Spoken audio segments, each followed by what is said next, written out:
So, you've just landed in Berlin, or you're going to land in Berlin, and you're thinking about how confusing it might be to navigate through the rather extensive network of German public transport here. Well, it can actually be quite simple if you know where you want to go. So in this video, I'm going to be trying to cover everything that you need to know so that you can get around the city without moving around like a headless chicken.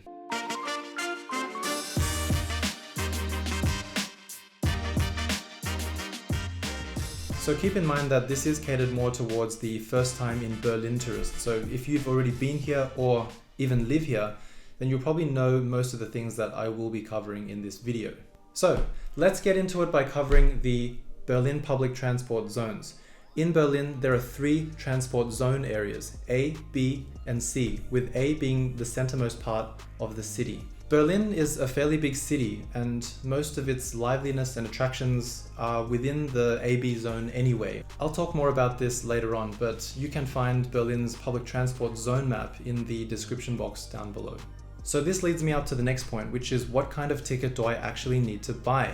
Okay, so before I go into the ordinary ticket stuff, there is something called the Berlin WelcomeCard. What it is essentially a special ticket that grants you access to Berlin's public transportation system for a set amount of time.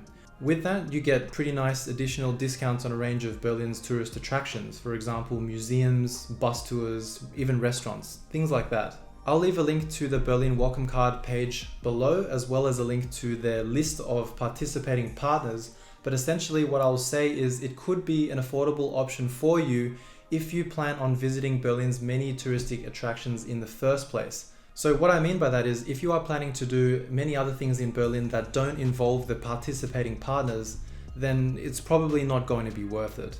You're better off just getting the normal ticket, and then you won't have to stress over getting as many things as possible done in a day just for the sake of getting your money's worth. So, what do you do when you just want a ticket? Despite many options, the simplest would be to buy one from any one of these machines in any station, including the airport. You might see a red one or a yellow one since Berlin's public transportation network is owned by 2 providers, but don't worry, the tickets and prices are exactly the same. You can also switch the language to them to English. You can also look for ticket officers if you prefer to speak to someone, but I never do prefer that option for individual antisocial reasons. And if you want things on your phone, there is an app that you can download for you to purchase your tickets through. If you search for BVG on the Apple Store or the Google Play Store, you will find 3 apps with a yellow icon that you can download from BVG. I don't really know why they love producing apps so much, but essentially you can purchase tickets through all those apps.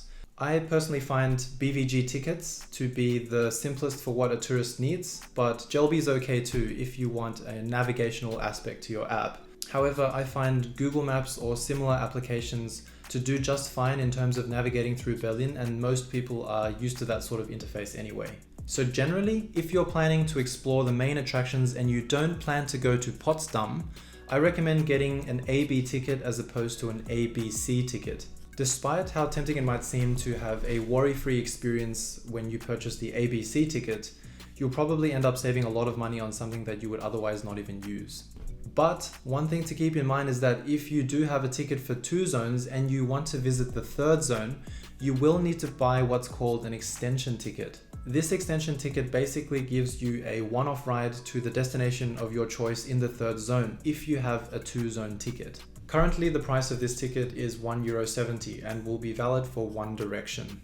For example, if you are coming into the AB zone from the Schönefeld Airport or the Berlin-Brandenburg Airport, which are both in Zone C by the way, then you will need an extension ticket that covers Zone C for the duration of your ride into the AB zone, along with your AB zone ticket.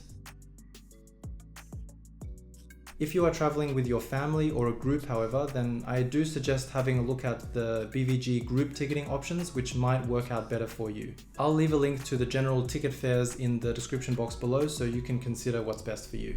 Okay, so now that we've covered tickets, what can you ride in Berlin? Well, assuming that we're still talking about public transport, Berlin's network is made up of subways, city trains, trams, and buses. And actually also the ferry, which I've never actually taken. And here I am, making a public transport video for you guys. You really can't trust anyone nowadays. In all honesty, you probably won't take the ferry too because it's a bit out of the city, but if you do, I heard it's quite peaceful.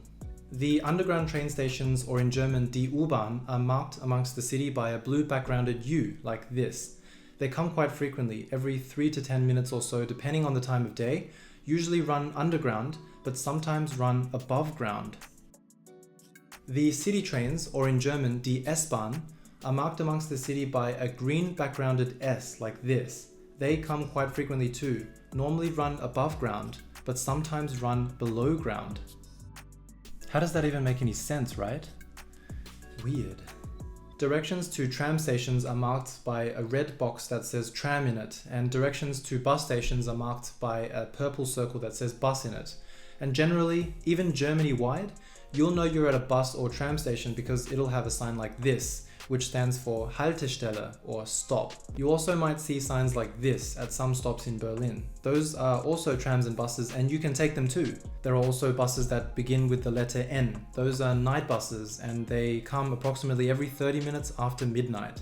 In fact, there's no public transportation that you can't really take, as long as you start and end in the zones that you bought your ticket for. You can even take the bigger and faster regional trains that go between main stations across Berlin, as long as you make sure they stop where you want them to. To distinguish them, they should have an RE or an RB at the front of their line numbers. With public transport tickets, you should avoid the IC, EC, and ICE interstate trains.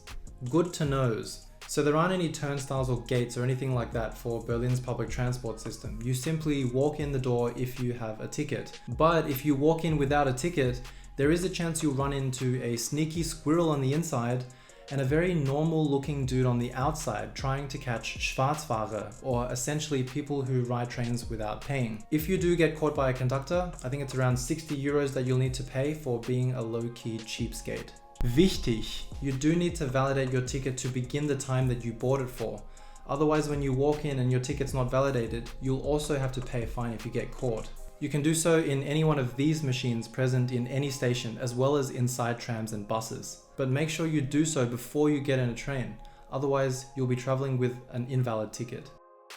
For mobile tickets, make sure you purchase them at least 2 minutes before you enter a train. This is because after you buy it, there is an intentional couple of minutes of delay before your ticket is active.